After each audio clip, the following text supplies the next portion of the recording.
Hi, Thomas. Thank you for Brilliant. joining Can you us. hear me? Hi, Yes, Terry. can hear you fine. Great, great. Well, good to have you here. And it'd be really interesting to hear what your position is and how you have worked within Polis Analysis and just an overview of what the organisation does and its key facts about it. Okay, so I'll be back when you've Sure. done have you got slides you'd like to present with? Yes. Yep, I don't have So any slides. no, that's fine. That's fine. So I'll let you carry on with your overview. Sure. Great. Well, thank you everyone for joining, and hello. My name is Thomas. I am the founder and CEO of Polis Analysis. So what is Polis? So Polis Analysis is a startup provider of fact-based, impartial analysis of international political developments. So the idea behind Polis is that we believe that politics matters. It impacts all of our lives, and we therefore want to help as many people as possible to understand politics. So we have an international team. They're all extremely young. So we take more of a Gen Z stroke millennial approach to our analysis, and we're targeting people of that age category. And we essentially provide analysis through daily email briefings, which individuals can sign up to via our website. And we also have a weekly blog, and we have a few blog posts that go out on a weekly basis. And we disseminate those through our social media channels and through our website as well. We also have videos, and we try and run as many virtual events as possible. And that's how we sort of communicate our political analysis. And we went live in February of this year, and we've already got subscribers from over 54 countries. We've already covered political developments from over 40 countries and regions worldwide. We have a particular specialism on European political developments, but we also have people based in the Middle East, Southeast Asia, and the United States as well. So the way we approach our political analysis is very different to traditional media journalism of political events. So we have a very simple approach at Polis. We first introduce the political development and we explain what it is, and we only look at the facts. So we're completely impartial as a provider because we're living in an age of increasing fake news and misinformation. Societies are increasingly polarized and quite partisan. So we're trying to tackle that by just providing impartial, fact-based analysis of politics. And crucially, having explained what a development is based on the facts, we then tell our readers what's in it for you. So why does this political development actually matter? So if there's been a political decision on economic policy, for example, say there's been an increase in public spending by a certain government, we will then explain to our readers why that matters to their lives, how will that impact their finances, or if there's been a development on climate change policy, how will that actually impact the quality of the air that you breathe as an individual. So we're committed to showing people the impact of politics on their lives and bridging that gap between high-level institutional politics and the daily lives of everyday individuals. So that's how we approach our analysis. And finally, we then analyze what is most likely to happen next in the short, medium, and long term from this political development. That's where the analysis kicks in. So we have a very clear mission at Polis Analysis. We want to make politics accessible. So our daily briefings are completely free to subscribe to. You can freely access our blog posts and explanatory videos on our social media channels and website as well. And crucially, our analysis is also very accessible because we avoid technical language, we avoid jargonistic language. We try and present things in a really easy to understand and concise manner. So we actually have a timer on all of our briefings to let you know how long it will take to read them. And they take usually 3 minutes to read. So in just 3 minutes in the morning, you can be better informed about an event in Libya, in Poland or in Peru. So we're just trying to empower people through accessible analysis. And crucially, we're really trying to take the fight to fake news. So we're absolutely committed to tackling fake news. It's a real challenge that many societies are facing. And that's why we're so keen to provide fact-based analysis instead. So I think according to some research in 2020 by Statistica, I think it's 83% of Europeans believe that fake news is a problem and it's an inherent threat to democracy. And Polis Analysis shares that view. And our mission is therefore to tackle fake news because we believe that if individuals are empowered with the facts and they can make more informed political choices, that will lead to healthier democracies. So that's a key part of our mission. So we're completely driven by that mission and the work that we're doing. It's really exciting at Polis at the moment because, I mean, as I said, we only went live in February and we're growing every day. We've got thousands of newsletter subscribers. We've got thousands of people visiting our website and our social media channels and reading and watching our analysis. And we're also launching a subscriber service in the coming weeks. So watch this space. We'll be developing an app, and through that app, individuals will be able to access a plethora of analysis in the form of longer articles for those who want to have a deeper look at an issue beyond our email briefings. We'll have explanatory videos, monthly live Q&As with our team of analysts and researchers at Polis. We'll be having regular interviews with policymakers and journalists and academics. So that's just an opportunity for individuals to subscribe to a service where they can further empower themselves with analysis of key political developments. And in return for that subscription, Polis will be able to continue to do what we do, continuing to provide fact-based impartial analysis on a daily basis to thousands of individuals. So that's our long-term plan.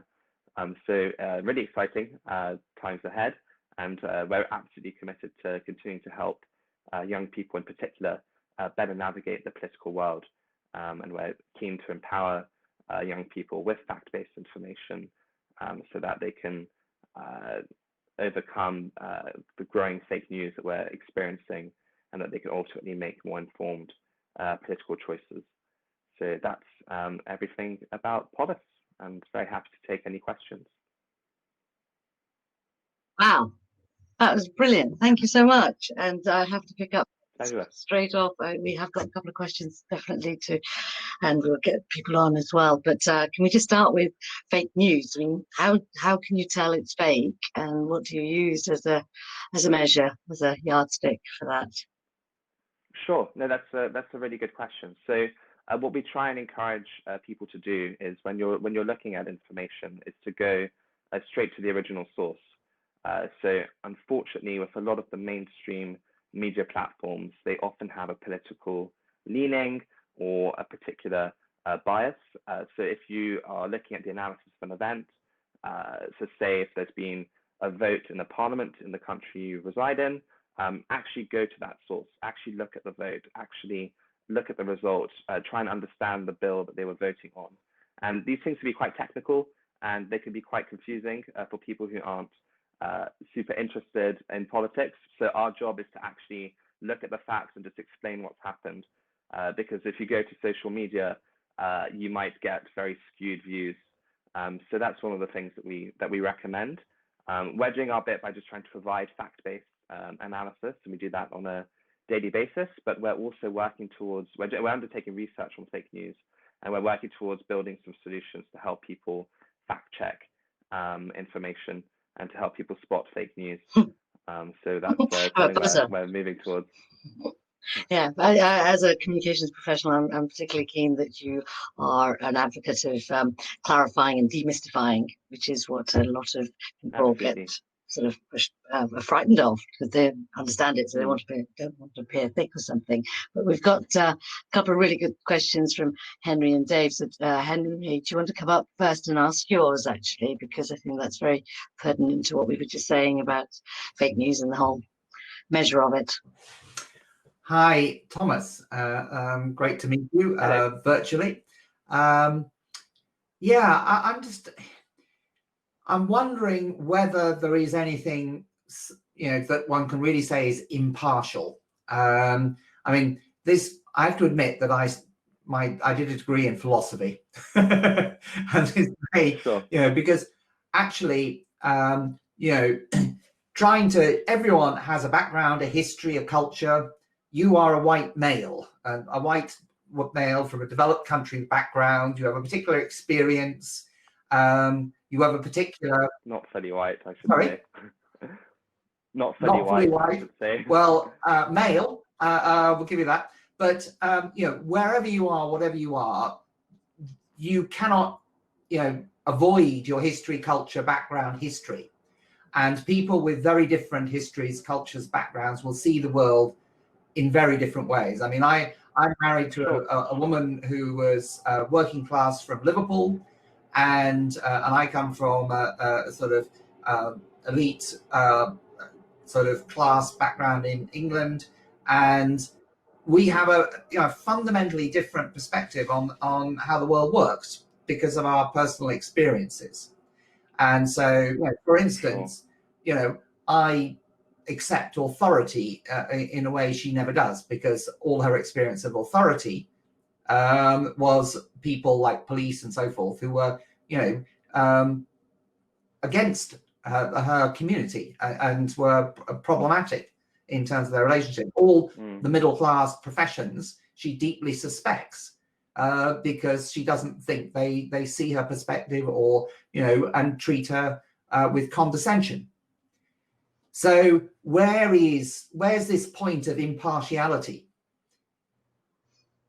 Sure. That's a really, really interesting point, and it's a relevant one. So of course, there's no such thing as perfect objectivity. That's absolutely the case. But you can, by simply looking at the facts of a development rather than looking at the opinion and the sort of emotion of an event or development, you can be striving towards that objective position. Well, so yeah. The thing is, though, Well, you've chosen particular facts to look at, and in choice of facts is not impartial. Well, you have to present all the information available. No, you can't.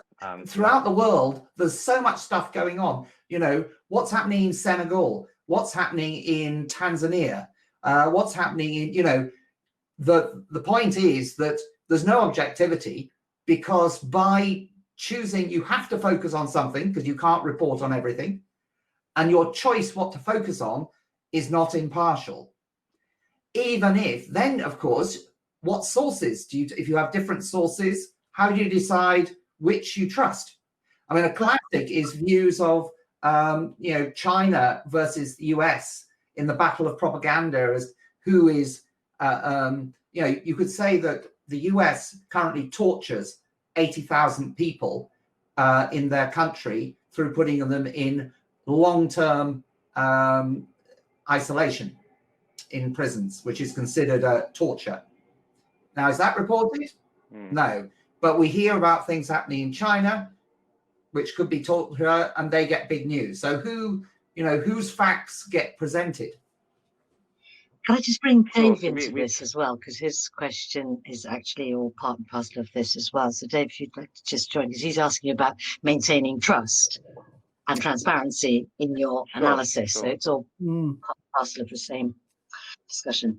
Yeah, because I mean, I think as Henry points out, I mean, it's very difficult sometimes to establish what are impartial facts, and choosing to say certain things and not say other things and prioritize kind of potentially creates a bias. But obviously one of the ways that you can slightly sidestep that is by having a reputation now, and doing what you can to appear trustworthy and transparent, so that even if you are fundamentally presenting some degree of partiality, it's regarded as more reliable or more balanced than others. How are you going about kind of building that sense of trust up with your credibility base? Sure. I mean, should I take that question first, or should I go for Henry's. In terms of trust, yeah. So of course, when you look at different sources, I mean, there are some which will be more reliable than others. So I think Henry made a point about propaganda, and of course there are certain media outlets which we know are linked to certain governments and will spout those certain positions. Whereas Dave, obviously you're at the Bristol Innovation Lab, so you're at a university. Universities are usually renowned for undertaking world-class research. So if a university sanctioned piece of research has come out, that's probably going to be a more trusted source than one stemming from a political newspaper that's linked to an authoritarian regime, for example. So there's obviously an ability to distinguish between types of sources. Some are going to be much more trustworthy than others.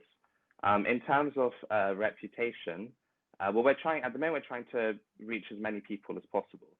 So as I said, we only launched in February, so we're trying to build the Polis community. So the way we're doing that is by using social media to reach out to people. We have campus ambassadors across various universities, including at your own. So we're trying to build those conversations with young people. So if we have a wide audience, then we can start to establish a reputation. One of the things that we're trying to do is to actually build that reputation in the first place. In terms of making sure that our analysis is reputable and trustworthy, so we have an international team. They all cover specific regions based on their areas of expertise.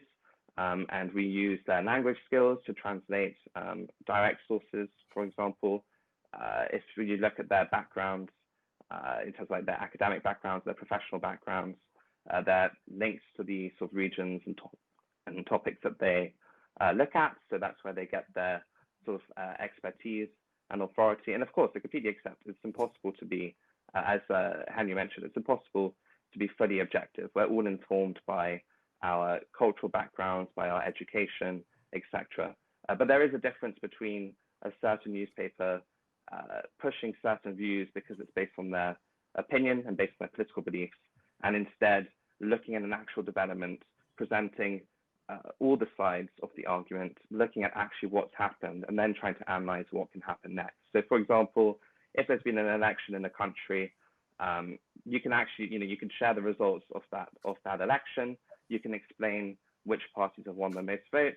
You can explain the coalition bargaining process, if in that country it's an electoral system that leads to coalitions. And you can then sort of predict, based on those parties and based on their manifesto commitments, what sort of policies they'll deliver in the short, medium, and longer term, for example. So we're in the space of trying to explain things rather than pushing a certain opinion and only looking at a certain source. Is that, going back to what Henry was saying about the focus, I mean, it's that point of being empirical, if you will, to some extent, in terms of what criteria are you using to apply that focus? Sure. I was looking to add this. I mean, I think part of this is if you're clear about your methodology, in terms of you're clear with your kind of user base about what you're trying to do to be as trustworthy and as transparent as possible. That's part of that process of sort of going, this is what we look at, so this is what you're kind of getting from us. Sure, absolutely. And as we build that Polis community, and we start having these conversations with more people, then we can obviously talk to them about how we underdo our political monitoring, how we do our research, the sources that we're looking at to inform that research, and so forth. No, that's absolutely. Can I just ask, I mean, one of the things is, though, will you have people with different views? Because, I mean, actually, some people now will take the view that they'll only trust you, say, if you support Brexit. If you don't support Brexit, nothing you will say will be trusted at all. You know, and the same, you know, other people might say, you know, if you don't support Trump, we don't trust, you know, like posts where people say, well, why should we listen to Blair and Major? They brought us into the EU, they did X, Y, they signed up all the things. So the fact that they think it's a problem that the current bill is going to break international law, you know, must be wrong because we wouldn't trust anything they say. So where... Well, we don't take, sure. So we don't take any political positions because we don't have a political leaning. We don't have a set of views. So we'll never say whether we support Brexit or are opposed to it. We'll just look at the analysis of what Brexit is, why it came about, what it means, what can happen next, what could be the impact on the economy, what will be your ability as you're a UK national to visit and travel the EU. That's the sort of thing that we're doing. We're not saying whether Brexit is right or wrong. We're not normative in our analysis. We don't take sides. What we're trying to help people do is actually understand what Brexit is actually trying to navigate the issue of Brexit, because it's complicated. What is the customs union? What is the single market? What is the common external tariff? What is the current bill that's going through Parliament? What was that second reading all about? Some people think it was a vote to stop Brexit. Other people think that it's something to do with the rule of law. It's about actually explaining those issues. It's not about saying whether we agree or whether we disagree. Okay. So, Henry, should we leave it at that just for now? Because Helena has a question I think would be a good one to Sure. just finish your session with. Helena, if you don't mind coming up, I will get you up, because it is about it being just purely focused on politics, or is there a move in your organisation to extend that understanding to wider? Is that about right? Helena, you can ask yourself if you want. Yeah, I was wondering, I mean, as you started in February, you probably had a certain target group in mind of who will probably read all your policy analysis. And I was wondering who you're now actually reaching, like what kind of people are now actually reading the content that you're creating, and whether you would also reach out interested in politics, because as you said, you're trying to get this like bridge this gap between political decisions and how it impacts their daily life. So it could be possibly interesting for people not interested in politics to. Yeah. No, absolutely. That's a really important question. To take the second point first, yes, we're not discriminating against anyone's interests. We want as many people as possible to read our analysis. And as you said, what we're trying to do in our analysis is show people that politics matters to your everyday life, whether you like it or not, whether you're interested in it or not. It matters. It can impact the quality of the air you breathe. It can impact how you can visit a certain country. It can impact your cost of living. So yeah, we want to reach out to as many people, not just those who are already political fanatics and geeks. We want to make sure we reach out to people who are not so interested in politics, because even if they're not interested, it matters to them. So in terms of the audience that we've been reaching out to, so to be honest, we need to keep reaching out to more people. We're a very young startup, but the majority of the people we've reached out in terms of demographic tend to be younger people. They tend to be people who are still studying at university, people who are still at school, people who've just come out of higher education. So that's the sort of age group. That said, we do have a cross-sectional society. We've got older people as well. So that's it's not just exclusively young people who are reading our information. We're using social media to promote our analysis. So that's a way of reaching out to certain audiences. Probably explains why we have younger people who are accessing our information as well, because younger people tend to be users of social media channels. We're looking at ways of using our marketing to target different groups, actually. So we want to, at the moment, we focus a lot on the university sort of crowd. So we have campus ambassadors at universities. So that's why we want to use marketing to target people outside of the university area and the university space as well. But that takes significant financial investment in terms of having a good marketing strategy that can reach different target groups. So hopefully when we launch our subscription service, we can start to reach even more people. But I'm really heartened by the fact that in just a few months, we've already got subscribers from over 54 countries. So I'm glad that our audience is international. The largest groups are in Western Europe and North America. So most people are in places like Germany, Italy, France, Spain, That's also because of the nature of our campus ambassador program. A lot of them are in the US and Canada too, but it's good to see we've got some readers in South America, in parts of North Africa, in parts of Asia as well. So we need to keep reaching out to those new audiences too. Lovely. Okay, well, thanks very much for that, Thomas, and thank you, Helena, for your question. I'll take you back to the floor now, and Thomas, also let you go back. But that was fascinating, and there's so much more we could talk about. Sure. And if there's time, there will, I'm sure, be more discussion on the panel from the others. But this is a good time to say thank you, and we'll speak to you later and bring up our next guest. So goodbye for now. Thank you. Thank you so much. Thank you. Thank you.